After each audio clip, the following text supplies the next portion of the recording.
ny vakin'izany teny zany amin'ny anaran'i Jesosy.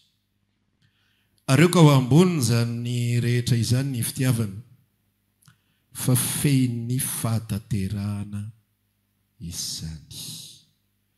Aoka ao ambony zany rehetra izany ny fitiavana fa feny fahataterahana izany.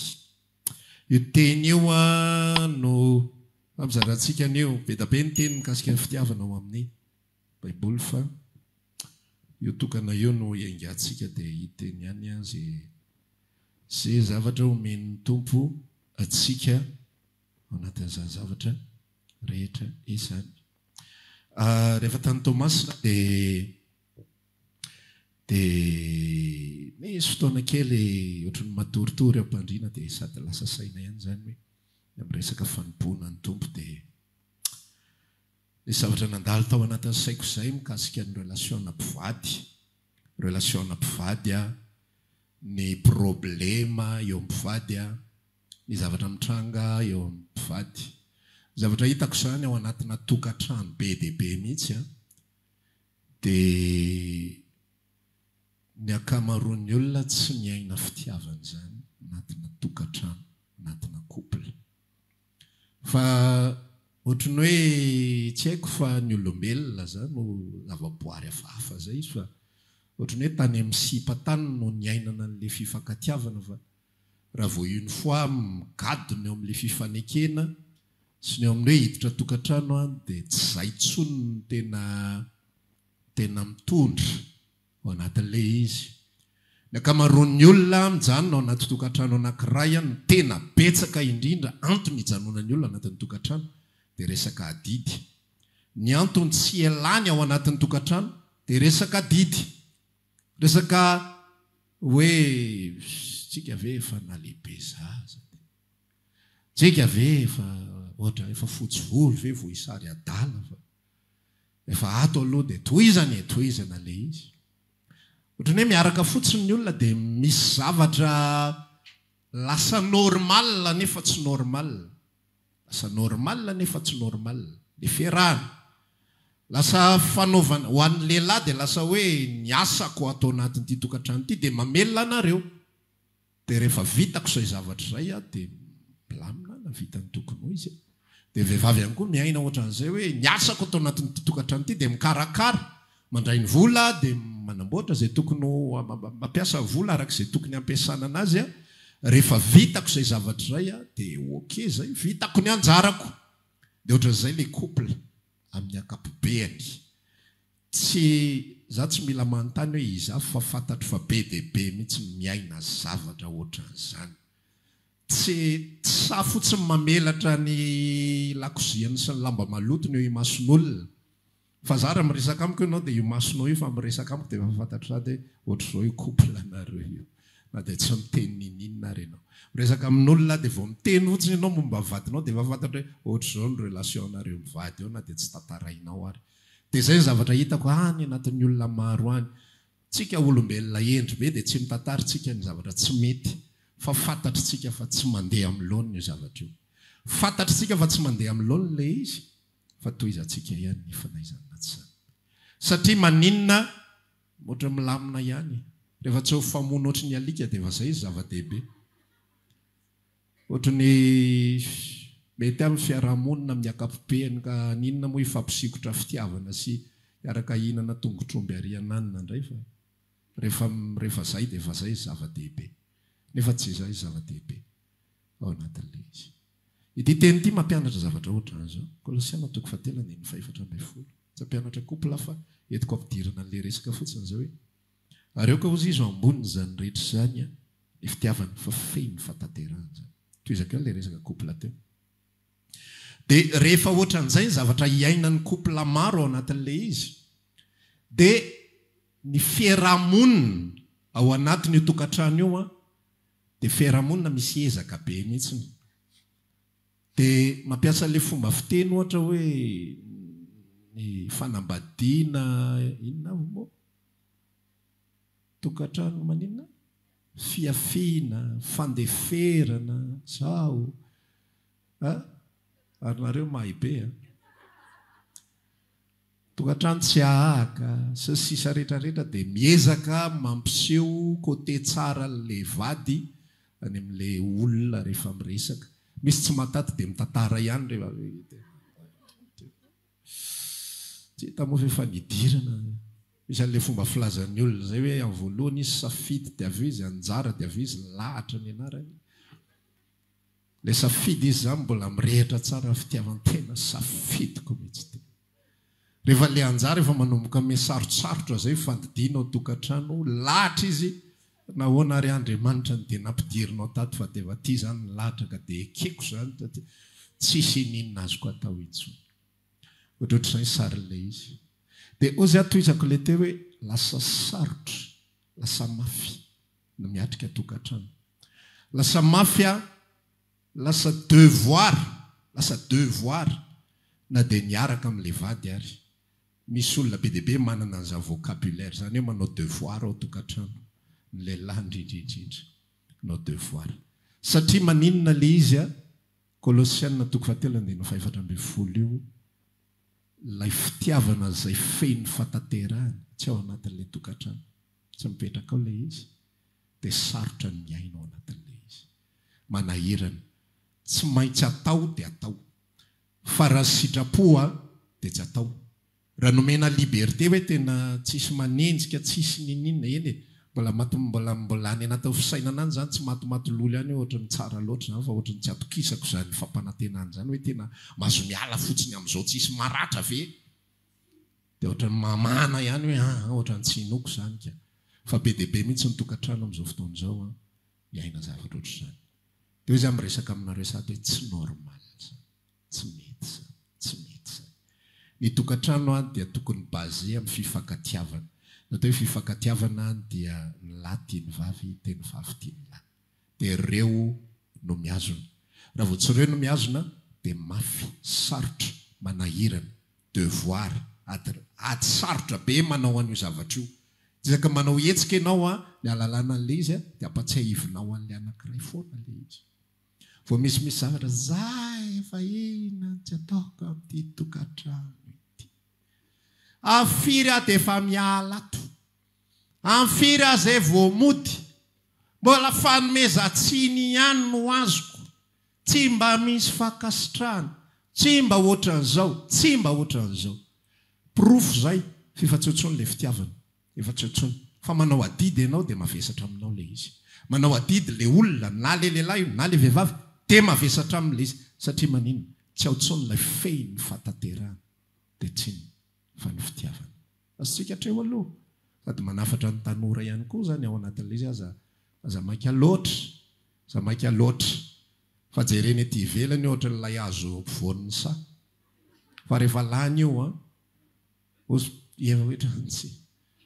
Nalao ihany ilay zavokako. Marina. Efa lany ilay izy.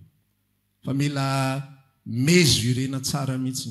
Mesurena. Ozy izy ny tenin'ny Solomona mpanjaka hoe ry tovovavy Jerosalema mananatra anareo aza manaitra na mamofy fitiavana melohan'ny fotoanany. Inona ilay fotoana ny tena heninao mihitsy hoe ty ilay fotoanany tompo ty. Fotoana tokony hidirako ty. Ty ilay olona nomeny Jesosy aty. Toerana tokony hidirako amin'izay ty. Dia rehefa tafiditra ao ianao miaraka amin'ny fitiavana izay mamelona ny fonao dia tsy manino. Mora. Za tsy miteny misosa be ohatra ny gorisagorisa fa tena tsy mampaninona anao na misy vesatra ary. Manao investissement ianao fa tsy maninona zany. Tsy mahavidy akanjo tsony ianao ho anao fa lasa ho an'ny tokantranonao no iasan'ny volanao fa tsy vesatra ilay izy. Tsy maninona. Tsy tantarainao akory ary hoe za miavy be, za zao jereo reto voangiko hatramin'ny idirako tato tsy nahazo tsony ana singa silipo ray ary. Tsy olana aminao tsony miresa, tsy mila tantaraina akory zany zavatra zany. Fa matoa ilay izy tantaraina, matoa ilay izy atao zavatra exposena be ohatra zany, mavesatra. Mavesatra satria tsy ao ilay fehiny zavatra rehetra. Asitsika ilay izy. Tepoka voalohany zay iverenjerena ny trano raha ohatra ka mety tsy tadidinao. Tepoka faharoa ihany koa dia zao ao anatin'ny fiarahana amin'ny tompo raha lasa anabavy. Anatin'ny fiarahana amin'ny Jesosy. Dia dia mampianatra amin'izay Paoly atao anatin'ity Kolosiana toko 7 ity. Jaona ihany koa mampianatra an'izy io, mampianatra resaka fitiavana be dia be izy. I Paoly mampianatra resaka fitiavana be dia be. Dia zao no zavatra izay ferahana amin'ny Kristy Jesosy ao anatin'ny tontolony. Hatramin'ny voalohany mihitsiny, hatramin'ny nanombohany, hatramin'ny tepoka voalohany amin'ny ferahana amin'ny tompo, dia ny départ ny ferahana amin'ny Jesosy dia ninona? Ny fitiavana. Hoy izy ny tenin'Andriamanitra miresaka hoe izao ny fitiavana, tsy ny tiavantsika an'Andriamanitra, fa ny nitiavany antsika, ka nomeny ny zanany ho avitra isolo ny fahotantsika. Ny bazy ny fanompona raha lasiana bavy. Zay le hoe aoka ny fitiavana, aoka ny fitiavana, aoka ho amboniny zany rehetra zany, amboniny karazany zavatra rehetrarehetra izay ataonao ao anatin'ny fiainana miaraka amin'ny Kristy dia ny fitiavana. Fitiavana ny antsoiny Jesosy Kristy atsika. Tsika tsy tahaka ny Israely, nampanantenaina zao sy nampanantenaina zao sy sisa rehetra. Ny fitiavana basé, ny zavatra, ny relation basé amin'ny fampanantenana zao dia tapaka amin'ny fotoana tsy tanteraka na tsy mifanaraka amin'ny laonia sy tsy mifanaraka amin'izay nieritreretana azy ny velorano. Dia tsy manaraka tsony ny ambiny rehetrarehetra hoe tsy tanteraka le iziko. 420 moa le izy, tsy tanteraka le iziko. Tsy miaraka tsontsika izany, tsy mifanaraka tsika. Tsy fampanantenana ny fototra, tsy fampanantenana anao akory no any an-danitra ianao. Fa izao ny fitiavana, tsy nitiavantsika an'Andriamanitra, fa ny nitiavany antsika. Dia nomeny ny zanany ho avitra isolo ny fahotantsika. Raha nompon'ny tompo ianao ka mauvaise base no ianganao manompo an'Andriamanitra, tovy amin'ilay tokantrano teo, afesatra ianao ao aoriana. Sarotra ho anao ny mody ao anatin'ny tokantrano. Manahirana anao no mandeha mody ao. Za misy fotoana mandeha manatra zaza amin'ny valo dia lasa mody. Ao valo sasany dia tonga ao an-trano. Miala sasatra mipetrapetraka satria mety amiko ao mahafinaritra aho. Fa misy karazana olona mamorona zavatra, zara ary tafavoaka ny trano. Tadavana excuse. Mbola embouteillage be mihitsy aty. Tsisy fietsehana. Ngamba amin'ny enina vao tafody ao. Dia ahoana sakafonao zany? Minakina poneny ahy. Minakina poneny ahy. Nefa izy amin'io dia irefsel. Za raha afaka aho, afaka nigadrako. Raha rivandray fakahita amin'ny rafotsy. Raha vao ny ferahana no miandoha amin'ny zavatra hafa koatra ny fitiavana. Raha vao ny relation no miandoha amin'ny zavatra hafa koatra ny fitiavana. Dia vesatra manahirana. Tsy tafavoaka ianao anatin'ilay izy. Dia izay natonga mihitsy ny relation ary Andriamanitra no nahita an'ilay izy fa zay moa zany ny zava-nisy tamin'ny fotoan'andro. Za nanome fitiavana anareo izy tamin'ny Israely. Ao bokin'ny Malaki ny tena hain'ny olona amin'ny Malaki dia resaka ampafolo-karena. Fa ny tena zavatra voasoratra anatin'ny bokin'ny Malaki dia zao ny resany. Ho amin'inona kay? Ozy izy Jehova niresaka tamin'ny Israely hoe ianareo ange tiako e. Ianareo ange firenena tiako e. Zao ny navalin'ny Israely taminy any amin'ny bokin'ny Malaki aty amin'ny fiefaran'ny tantaran'ny relation Jehova sy ny Israely.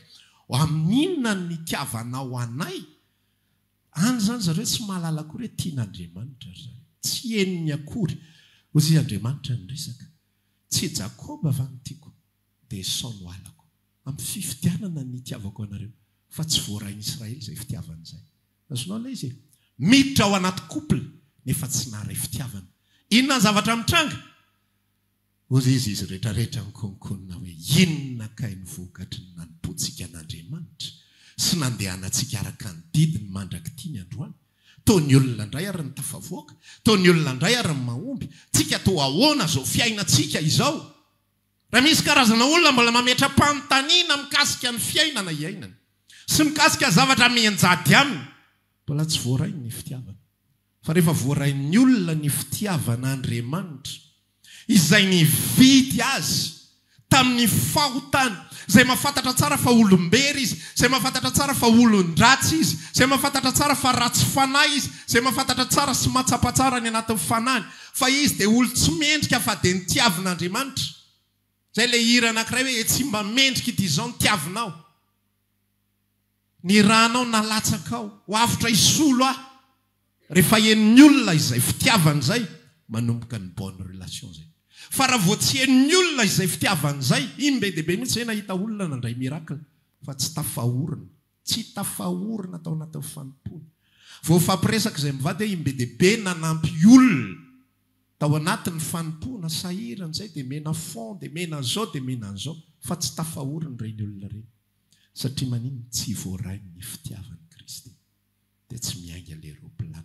Misy olona tsy mandray na inona na inona, tsy mahazo valim-bavaka na inona na inona, tsy nahazo fanampianana ninona amin'inona fa tafatoetra tafahorina indraindray ary diso fanantenana indraindray mahita loza indraindray mahita problema indraindray mahazo fanenjehana indraindray miena ny opelan-tanana indraindray voarobo barany bokin'ny Hébreux 10:7 zany fa mbola miorina satria manino eo ambonin'ilay Jesosy Kristy vatolampy izay nanome fitiavany izay ny relation ho tafahorina. Teboka voalohany raha lasiana bavy ao anatin'ny teboka voalohany ao anatin'ny tapany faharoa jereo tsara hoe aiza no miorina ny fiainam-panomponao tompo, aiza no miorina ny fiainam-panomponao tompo fa reraka ianao raha fihezahanao manomponao an'Andriamanitra, reraka mandreraka io, mandreraka manderaka sitrapon'Andriamanitra, mandreraka matiantoka, mandreraka ny voalatsalatsan'ny olona, mandreraka ny tsy afaka mitady vonjy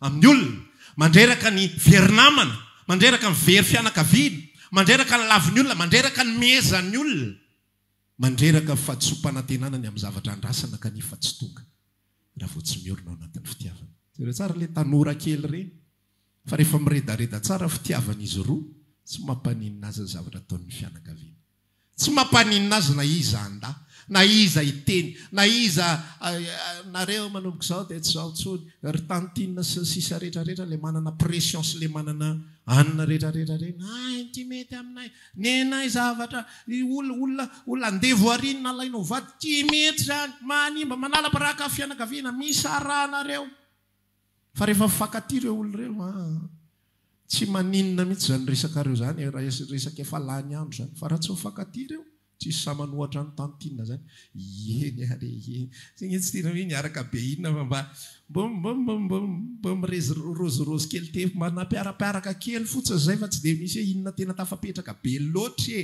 mba zay fotsiny le izy fa rehefa tsy d'accord moa nareo lehibe dia nareo ve an'olo-bato mafana ny zanaka rehefa dia eny ary sarotra ny manaiky, sarotra ny mijoro ary sarotra ny maharitra. Ny fiarahana amin'ny Kristy raha lasina bavy ny teboka voalohany izay anafatra farana antsika foana voarainao ve ny fitiavan'i Kristy. Fa raha tsy voarainao fitiavan'i Kristy mafy ho anao io manaraka azy io, sarotra ho anao. Ary ho raisinao foana ilay verset hoe tsy moramora ny mankany an-danitra ho amin'ny fahoriana be ny idirantsika amin'ny fanjakan'ny lanitra. Tsy mora miaraka amin'i Jesosy ary ho hiran-kafizinao ilay hoe nasarotra zany lalana mankany an-danitra any. Satria maninona ilay fitiavana tsy izay ny bazy, tsy fehiny zavatra rehetra amin'ny fiarahana amin'ny tompo ilay fitiavan'i Kristy, tsy ny fitiavanao isika ty satria izy ty atsika taloha nomeny fitiavana isika dia zay tsika vo afaka amin'ity.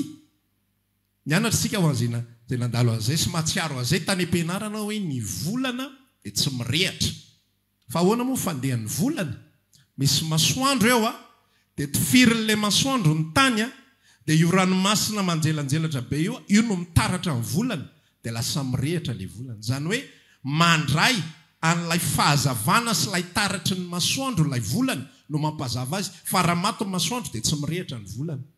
Dia ohatran'izay ihany koa fiarahana amin'ny Kristy isika tsy naturellement mahay mity an'Andriamanitra, tsy ananantsika izany, tsy manana possibilité an'izany isika fa isika afaka mity an'Andriamanitra, afaka miaraka amin'Andriamanitra, afaka miaraka amin'ny Jesosy Kristy ary afaka ny maharitra miaraka amin'ny Jesosy satria maninona ilay fahazavan'ilay masoandrotsika no mitaratra makeo amintsika. Ary amin'ny fotoana io masoandro io tapina ny fahazavana io dia maizina ihany koa tsika ary tsisy raisina. Raha mitenin'ny tompo hoe ianareo ny fahazavana izao tontolo izao dia izy ilay mahatonga antsika ho lasa fahazavana izao tontolo izao. Azonao ilay izy ka ianao tsy afaka nity an'Andriamanitra, tsy afaka, tsy manana possibilité, tsy manana capacité, tsisy olombelona afaky ny ity an'Andriamanitra. Ny fanatisme ny possible. Ny fanatisme ny possible. Misy karazana olona ny ampiangonana, ny akamaroam-piaina ny any ny tena mahafinaritra azy, mipetrapetraka ao amin'ny W-mpiangonana, jerijery sary masina, jerijery mozaika eny amin'ny fitaratra, mahafinaritra azy mihitsy io azo fijaliana, ngoda be, vita voamboana be eo lohany io, tena maheno masimasina mihitsy izy vao mitsofoka ao. Fanatisme no haitsika iainana.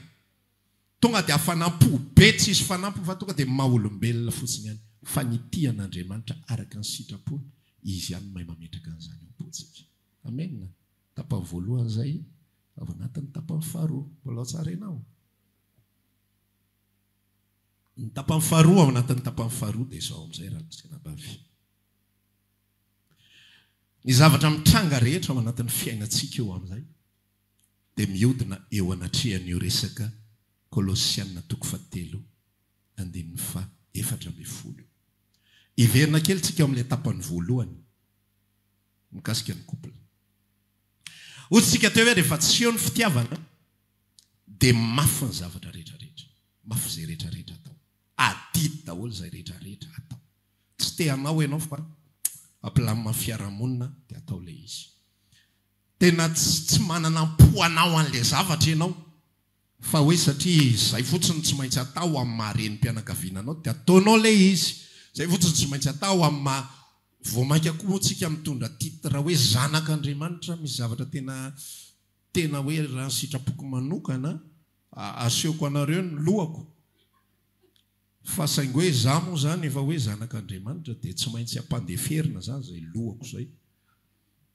Dia lasa amboarina ilay relation.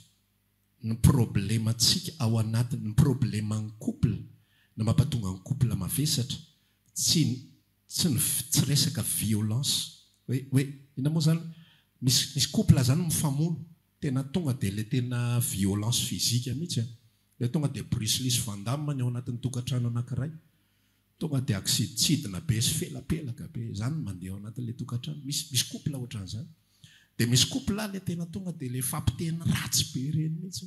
Misy karazana couple le calme be indray fa ny ao anatin'ny fo samy manana azy daholo ao anatiny ao fa dia vava tsy miteny fotsiny. Amboarina fotsiny zany le lela tsy teny an'ilay izy satria manjary vidiana koa iny any aorinany. Maintsy mitsinjo no avy ihany ao anatin'ilay izy fa tsy tonga dia aparina amin'ny fahatezerana.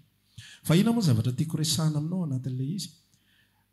Tsy reny zavatra rehetrarehetra reny ny problema. Tsy le zavatra miseho ivelany no olan'ilay tokantrano. Excuse fotsiny hoe satria nge izay sahirana raboly. Nareo hoe mamanana fotoana ve nareo mivady iarahana?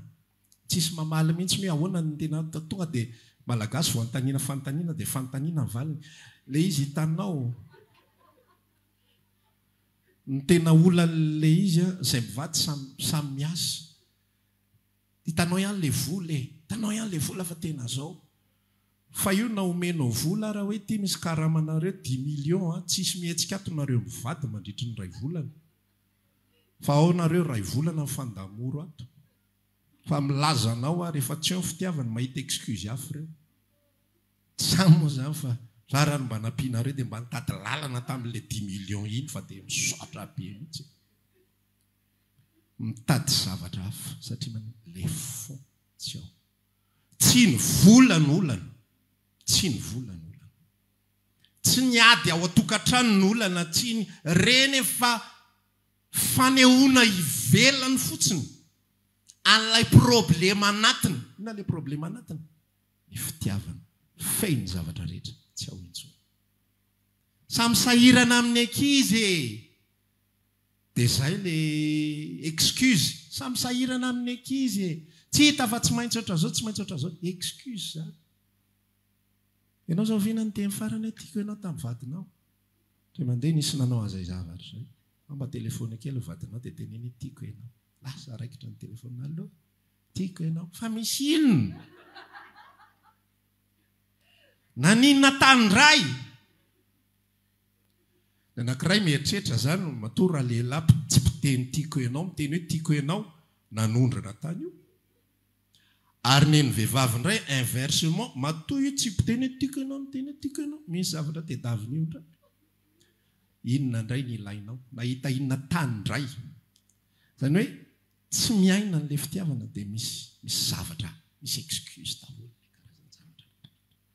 dia ozy aho hoe tsy ireny fanehoana ivelany ireny no olany fa le fototra ny aingany le izy mihitsy ivelana amin'izay tsika n'le 2 tapany faharoa ao anatin'ny faharoa tapany faharoa 2 inona no olana misy kristiana misy olana teraka indray misy kristiana manana olana zany manao zavatra tsy mety ao anatin'ny fiainany manota ao anatin'ny fiainany manao ratsy ao anatin'ny fiainany ohatra zany zao hoe mangalatra izy ao anatin'ny toeram-piasana le mangalatra satria ny tena kristiana dia tsy tonga dia mpangalatra be mivandravandra be fa le mihinamihinana kely indraindray mba manaonao kely fanao ny olona ihany koa fa manjary ahelikeliky ny mpiara-miasa sy sisa rehetra mety manao zavatra hafa karazany zavatra maro isan-karazany manao zavatra tsy araka ny tokony ho izy tsy araka sitrapon'Andriamanitra fa mahita felatsiny inona ny problema tsy iny zavatra ataon'le olona iny ny olana mitovy ihany amin'le mpivady anankiroa izay tsy mifampitory fitiavana tsy le tsy mifampitory fitiavana ny olana fa le fitiavana tsy ao mihitsy ny olana efa mpitory fitiavana nefa efa tsy mifankatia tsony tsy possible zany anao tahaka ny mpifankatia nefa efa tsy zay tsony tsy possible zany dia tahaka izay ihany koa ny problema ny fiarahana amin'Andriamanitra ny problema tsy ny fahotana matetika manjo antsika ny problema tsy ny fakamoana mivavaka ny problema tsy ny tsy fananana fotoana ny problema tsy ny tsy fananana vola ny problema tsy hoe za be adity za be andraikitra za zao jereo le couple anankiroa fankatia tsy maintsy mahita fotoana reo na amoronana sy angalarana sy tenenana excuse bidon raha hoe tena mba marary be ny andoko nefa te handeha izy amin'io te handeha hamonjy an'le olona tiany izy amin'io mahita lalana io matsiaro an'le pasteur anankiray zany tantara hoe tamin'izy mbola tena nisy tovavy nafinaritra ny fony zany fa eo amin'ny bypass io izy eritrereto eo amin'ny bypass le vehivavy amin'ny mantasoa nandeha tongotry ny ara io za fona kosa aloha za tsy mahavita an'izany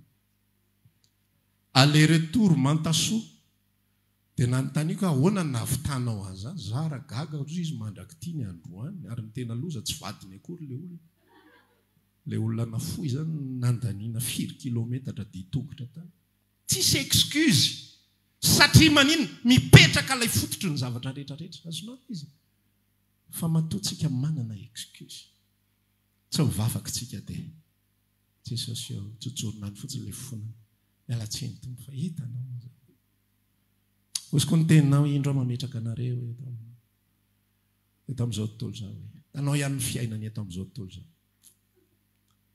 mamindraha fo jesosy tsotsorona kely ohatran'izany fotsiny na ny fifonana ary tsotsorona ohatran'izany azonao le izy fa rehefa ny olona fankatia manao fahadisoana ny ray ohatra ny andohalika adiny ray tena mibabapo mifona le ray fa aoka fankatia koa moa raha tsy mifankatia ireo zaran'le ray ary eto fa rehefa fankatia sa manao an'io mokisy ary mahalala mitsangana fa marary lohalika sy ny sisa rehetrarehetra andao hinana glasy samy vita ny tantara fa rehefa io tsy mandeha amin'izay loha nitarina be mihitsy n'le tantara hitarina be le resaka ny ferana amin'ny tompo raha lasina bavy tsy manana olana fa tsy ray isika Kolosianina 3:7-8 aiza ho aiza ny relation na resy Jesosy mbola mifototra amin'ny fitiavana ve sa lasa asa fanompona sisa zahay mpanompon'Andriamanitra ho ahy manokana tena mitandrina be mihitsy ahako isaky ny mihetsika dia mampatsiaro ny tenako foana za zanak'Andriamanitra aloha zahay avao mpanompon'Andriamanitra so lasa miasa ny ataoko raharaha so lasa manao asa fanompona ny ataoko raharaha so lasa maneno moa mitsara tory-teniny ankizy ny ataoko raharaha so lasa manao sujet de prière isan-karazana ataoko raharaha fa les relations mpifankatiavana lay fifandraisam-pifankatiavana amin'ny Kristy tsy tafapetraka itsony rehefa tsy tafapetraka ny fitiavana mahita lalana ny karazam-pahotana maro isan-karazany raha lasina bavy zany ny fandehana io Zany ny dikany hoe mahonona tena dia miambena fa inona ny toyany? Ny devoly fahavalonareo mandehandeha takaliona mierona mitady izay ho arapany. Mahonona ny tena dia miambena. Inona le ambena? Jereo mandrakariva relationao amin'ny Jesosy Kristy. Fa voadetekteny ny devoly fahavalo fa misy fahian'ny relation. Ifa manomboka efa mandeha fahazarana. Ifa manomboka mandeha fahatany. Ifa manomboka mahita excuse bidon mialaala fotsiny. Tsotsorineny ny fahotany. Tsotsorineny ny fahadisoana. Tsotsorineny ny zavatra tsy mety natao. Satana nge tsy mamorim-pahotana zany. Neninao no marina. Neninao ihany ny hinanany anao. Zay mifandehany io. Ao izy no mitsofoka, dia ao izy no manangeza le izy amin'izay. Dia avy izy tahaka nataony aniefa, ankivare ozy izy. Gonfleny amin'izay le situation. Ankivare, tsy navelan'Andriamanitra hinananareo ny azo rehetra eo vonsa, kropaka be efa anka, tsy izay le izy. Na azo eo vonsa ihany tsy azo na hinanana. Mahonona tena miambena fa ny devoly fahavalonareo. Mierina mandehandeha tahaka ny leona mierina mitady izay arapany. Jerevo ny relation antsika amin'ny Kristy. Efa imbetsaka isika nitory teto ny Apokalipsy 2:15 manateniny aminao izy. Satria efa niala tamin'ny fitiavana voalohany ianao. Koa ankehitriny tsaroa izay nitoeranao foninao mbola tsy lavo.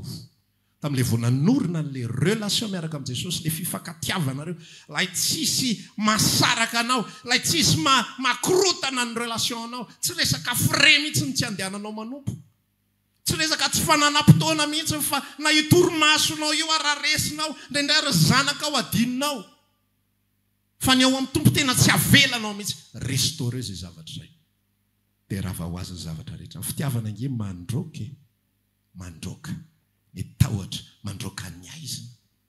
Aza miady amin'ny fahotana. Fa mediva mba hampiverina n'ilay fitiavana. Hampiorina ny relation anao amin'ny Jesosy amin'ilay fitiavana. Tahaka izay ihany koa le couple ny resahana teo. Azo atao ngeny tsy midainsa sy sisa ao anatin'ny tokantrano fa tsy midika izany hoe mifankatia. Azo atao ny mbola famela fa tsy midika izany hoe mifankatia. Azo atao ny mbola manao karazana hetsika maro isan-karazany fa tsy midika izany hoe mifankatia. Fa rehefa restauré ny fifankatiavan'ny couple, mivaha ho azy ny tontolo hafa rehetrarehetra. Mivoha ho azy ny poketra, mandeha ho azy ny vola, mandeha ho azy ny fitiavana, mandeha ho azy ny fiarahana, mandeha ho azy ny fikarakarana. Tsy mila ampianarina izaniza, tsy mila anarina izaniza. Fa raha vao tsy io ny bazy, dia tany saina daholo amin'izay. Tanao ilay karazana olona amin'ny tany isa fahotana, ianao tsy ahita tany isa fahotana zany. Aza mangalatra ny antony angalarana iny. Kolosiana 3:14 tsy mety. Ny fitiavana tsy eo, dia lasa mangalatra. Aza mijangajanga, ny antony hijangajangana iny. Kolosiana 3:14. Tiavany namanao, ampianara, tiavany rahalanao, tiavany n'Andriamanitra, manolora ho an'ny asa fanompona. Fototra tsisy afa-tsy Kolosiana 3:14, feny zavatra rehetra zany. Aoka ny fitiavana ambony zany rehetra zany, ny fitiavana. Omeo, sehatra farany ambony ny fitiavana. Aza vela ilatsaka ny fitiavana. Fa rehefa rétabli tsara io, rehefa tafapetraka tsara, tafahorina tsara fitiavana. Teo izy ilay tenin'Andriamanitra milaza hoe feny fataterana zany. Tafiditra ianao anatin'ny perfection. Amin'ny fotoana ianao, tafahorina tsara ny fifankatiavanao amin'ny tompo. Relation d'amour no iarahanao sy Jesosy, tafiditra ianao anatin'ny perfection. Tsisy olana aminao no manda. Tsisy olana aminao no mandefitra. Tsisy olana aminao no mampandefitra. Tsisy olana aminao na inona tsy ampy na inona ampy. Fa tsy reny masaraka, tsy reny mampiotsona, fa vao makarenao mijoro. Satria manina misy fototra tsara iorenanao sy iorenan'ny fiarahanao amin'ny Kristy. Amen. Noko izao zany tsika tsy hijery an'ilay hoe inona maninona dia inona ny ahoana. Reny rehetra ireny fisehoana ivelany fotsiny ihany. Raha variana amin'ireny tsika, raha variana amany ireny tsika. Tanao zany na tonga fariseo lavitra eo fanjakan'ny lanitra. Satria manino voavahantry nareo daholo ilay symptôme matety ivelany rehetra. Ozy fariseo izay tsy mangalatra. Izay manaja ny andro sabata. Izay manaja ny rainay sy ny reninay. Zay ohatran'izao, zay ohatran'izao, matsy an'i Jesosy Kristy. Zisy Jesosy ndraiky nareo la fariseo la fasana milalitra fotsifotsy. Ny ivelany voavoatra nareo, ny toetra ho aseho ivelany impeccable tsara nareo, tsy hita tokoa izay anakianana nareo, fa ny ao am-ponareo feno taolany maty, feno rombaka sy feno taolana daholo. Tsisy fitiavana na dia kely akory ary tao anatin'ny fon'ny fariseo. Tsy fitiavana fototra ireo zavatra ireo. Nanompo an'Andriamanitra ny Israely, fa tsisy fitiavana nipetraka tao anatin'ny fony. Tsisy fitiavana tafapetraka tao ka namakatony didy amandalana risy dia tahotra ny antony ankatoavany aneo. Tahotra satria manina ravo misy kely fotsiny dikain'izy ireo dia misy kapoka avy any an-danitra. Fa rehefa fitiavana ny fiorenany zavatra rehetra, tsy tahotra ny arahanao amin'ny tompo. Tsy matahotra ianao sao dia tonga tampoka ny tompo dia hiteny aminao tsy fantatra akory ianao na avaiza na avaiza. Tsy matahotra an'izany ianao. Andeha hivavaka ako tsy noho ny tahotra, fa andeha hivavaka satria midoboka ny foko an'i Kristy. Te aheno ny famelombelomana avy an'i Kristy indray aho. Mandeha mivavaka satria feny zavatra rehetra fitiavana. Mila maneho fitiavana an'ireo rahalasy anabaviko ireo. Mila miaraka amin'izy ireo. Hitako mihitsy fa rehefa miaraka amin'izy ireo, miaraka amin'ny fampitatana, misy impact amin'izy ireo ihany koa ilay izy. Zany no feny ny relation. Rehefa misy tsy mety, aza mijery ny tsy mety ianao. Fa ilay fototra foana jerena. Manao ny fifankatiavana, any amboarina. Tena marina tokoa. Ohatra ny tatoato, ohatra ny varimarina, ohatra lasa tia zavatra hafa, ohatra lasa tia an'izao, lasa tia an'izao, lasa mahita excuse Jesosy io. Ozy lahira indro iveriny eo an-tongotra indray. Maka fotoana kely mihitsy ianao. Isaky misy olona manontany azy sy miresaka amiko problème spirituel. Zao ny resako aminy. Zao mifidiana ianao andro anankiray. Dia zao atao. Mifadia ianao hanina. Mandritra n'iny andro iny. Tsy maninona zay durée na tapakandro na ndray andro na ndroa andro zay anaovanao anazy. Fa zao stopeo mihitsy ny zavatra rehetra rehetra. Raha mila maka congé, mangala congé. Dia ndany ianao ao amin'ny tokantranonao ao. Miomana tsara, préparena le izy. Fa tsy tampotampokeo, laka misy ny andro voatendry, laka misy maraina voatadidy, kay moa andro le fady hanina, na ohatra n'andre mandeha fa any ambava ny vary ray sotro. Zay vao hoe hoay mory Jesosy. Ary ohatry ny andro le fifadikanina. Ka dia ty moa zany rano raraka efa tsy azo rofina ka dia ampidirina vary faharoa zany fa dia manaraka indray mieritreritra fifadikana. Tsotsorina ohatran'izay le izy. Satria manina le fo efa tsy ao tsony. Fa fanaovana azy maka fotoana mihitsy ianao. Malaka misy hiaraka amin'ny tompo. Hitako tsy mety ny relation antsika. Hitako tsy mety. Hitako navavaka ary dia ataoko fotsiny izay havita ny lelera. Mila honnête tsara miresaka amin'ny tompo. Hitako mivavaka ary dia ataoko fotsiny izay havita ny lera ngery tompo. Tena calculeko mihitsy 18 any tonga teta 48 ty zany tapitra. Eo amin'ny 47 efa amen, alleluia, misaotra Jesosy. Vao vadika 8, saotra tompo, amen. Tsy andro mihitsy izay vadian'le chiffre teo amin'ny problème d'amour, relation any amintsisy. Nomboka mandinika ianao zay. Dia vokatra izay zavatra hoe lasa misy zavatra be dia be. Lasa be famahina ho azahay. Efa za tsy be famahina zany taloha. Lasa ohatry ny any amin'ny zanako foana dia matahotra foana dia le vadiko koa lasa tahorako hamitaka-fo isaky ny voaka ny trano efa taloha ohatrany tsisy an'izany. Problème na relation. Lasa amin'izay ianao manapa-kevitra. Amin'ny lakamisy ako zao no ataoko. Tena karakaraiko melo sakafony ankizy dia tena homaniko mihitsy larobia dia efa manomana fosaina mampana dia lasa mikarakara izy. Akatoko ny trano alefako daholo aloha, alefako mianatra ny mpianatra, alefako miasa ny mpiasa, ajanoko ny zavatra rehetrarehetra. Zasy ianao rery ihany. Te hanamboatra le relation an Jesosy. Hitako efa misy aidratsy maniry any anatin'ny foko any. Hitako efa manomboka misy fakamoana. Hitako efa sasà manaonao zavatra tsy mety. Tsotsorina. Adino ny vavaka ny sakafo dia efa tsika vavaka foany. Samory Jesosy eo. Simplifienao ohatran'izany le izy. Eo ianao mahita le izy. Misy zavatra tsy mety zany. Dia hitanao fa rehefa voavoatra ny fifankatiavana ireo sy ny tompo, mandositra ho azy, miala ho azy. Azonao le izy. Fa raha io ny adivanao foana isaky mihetsika ilay fahalemena io, tsy miala eo zany io. Fa rehefa tonga ny fitiavana, rehefa tafahorina tsara ny fitiavana, mora kely ny miaina ao anatin'ny tokantrano. mora kely ny manao an'izay tokony atao, mora ny manao investissement. Tsy mila paherezina ianao isaka mihetsika manomeze, tsy mila tenenina sy tantarana ny ty karazana zavatra rehetrarehetra, tsy tenao mampientanetana zay vao tena mamoaka le aneposy sy ny fotoana sy ny sisa rehetra, tsy mila azy zany ianao, mandeha ho azy ny zavatra rehetra. Amen.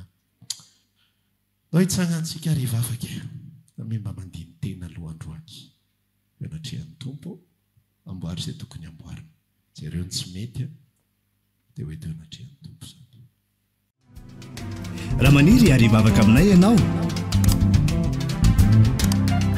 dia tongava isaky ny alahady amin'ny 7 ora sasany, ny talata amin'ny 12 ora sasany, ny alarobia amin'ny 12 ora, eny Antsahamanitra 100 metatra amban'ny fijerena fety, trano Gribege amin'ny ankavian-dalana. Tongava soto